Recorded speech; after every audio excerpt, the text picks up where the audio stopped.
In today's video, I'm going to teach you how to create card templates in Trello. First, go to Trello and sign into your account. Once you're in, open the board where you want to create and use a card template. This is important because templates are tied to the board you're working on, so you'll want to start in the exact place where you plan to reuse that card structure. Next, open the card you want to turn into a template. This should be a card that already has the basic format you want to reuse later. For example, it might include a title style, a description, or a setup that you use again and again for recurring tasks. Inside the card, click Make Template. Trello will then ask you to confirm that you want to convert this card into a template.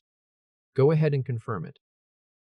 Once you do that, the card becomes a reusable template instead of a regular working card. This is useful because it saves time and helps keep your workflow consistent whenever you need to create similar cards in the future. After your template is ready, go to the list where you want to create a new card based on that template. In that list, click Create Card from Template. Trello will show you the available templates on that board. Choose the one you just created, and then customize the card as needed before creating it.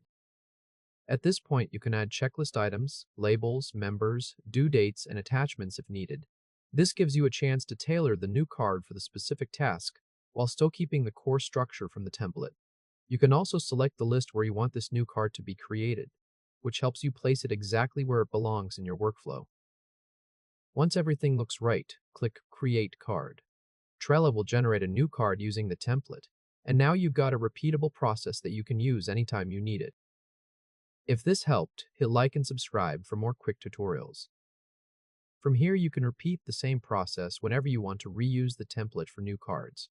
Just click Create Card from Template again, pick the template, make any small changes you need, and create the card.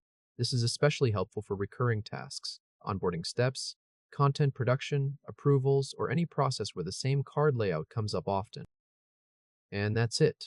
You've successfully created a card template in Trello and learned how to reuse it whenever you need. Congratulations, and thanks for watching.